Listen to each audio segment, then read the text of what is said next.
یہاں ایک ایسی دکان ہے جس میں کوئی دکاندار نہیں ہوتا۔ اس میں کوئی شخص مال لا کر بھی نہیں رکھتا، بلکہ وہ خود بخود آ جاتا ہے۔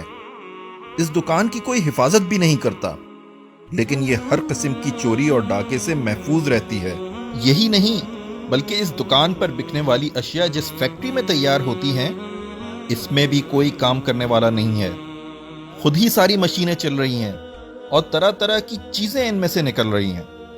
اور تو اور ان مشینوں کی کوئی رکھوالی بھی نہیں کرتا، حتیٰ کہ اس پوری فیکٹری کا کوئی مالک تک نہیں ہے۔ میری بات تو خیر چھوڑیں، لیکن اگر یہ بات آپ کو دنیا کا بڑے سے بڑا فلسفی یا دنیا کی تمام یونیورسٹیز کے پروفیسرز مل کر بھی کہیں تو کیا آپ ان کا یقین کر لیں گے؟ یا آپ کا خیال یہ ہوگا کہ ان سب کا دماغ چل گیا ہے؟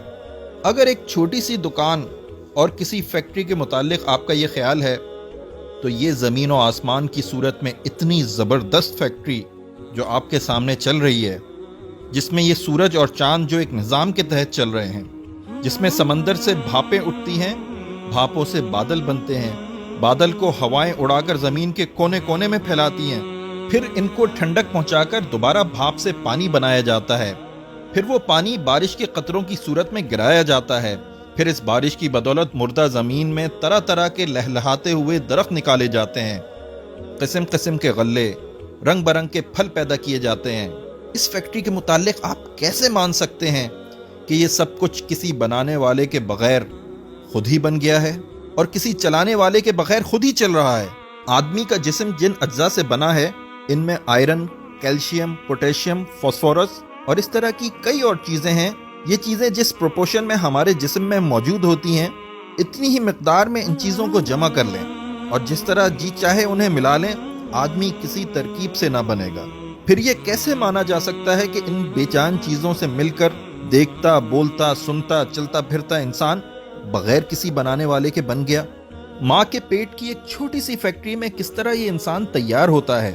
وہاں اسے ماں کے خون سے ہی غذا ملتی ہے، لیکن ماں کی حکمت کا اس میں کوئی دخل نہیں۔ وہیں اس آئرن، کیلشیم، پوٹیشیم اور فاسفورس وغیرہ کی ایک خاص مقدار جمع ہو کر گوشت کا ایک لوتھڑا بنتی ہے۔ پھر جہاں آنکھیں بننی چاہیے وہیں آنکھیں بنتی ہیں، جہاں کان بننے چاہیے وہیں کان بنتے ہیں، جہاں دماغ بننا چاہیے وہیں دماغ بنتا ہے، اور جہاں دل بننا چاہیے وہاں دل بنتا ہے۔ ہڈی اپنی جگہ، گوشت اپنی جگہ، غرض اس فیکٹری میں ایک ایک پرزہ اپنی اپنی جگہ پر ٹھیک بیٹھتا ہے۔ پھر اس میں جان پڑ جاتی ہے، دیکھنے اور سننے کی طاقت، چکھنے اور سونگھنے کی طاقت، بولنے اور لکھنے کی طاقت، سوچنے اور سمجھنے کی طاقت، اور نہ جانے کتنی بے حد و حساب طاقتیں اس میں بھر جاتی ہیں۔ اس طرح جب انسان مکمل ہو جاتا ہے تو پیٹ کی وہی چھوٹی سی فیکٹری جہاں 9 مہینے تک وہ بن رہا تھا، خود اسے باہر دھکیل دیتی ہے۔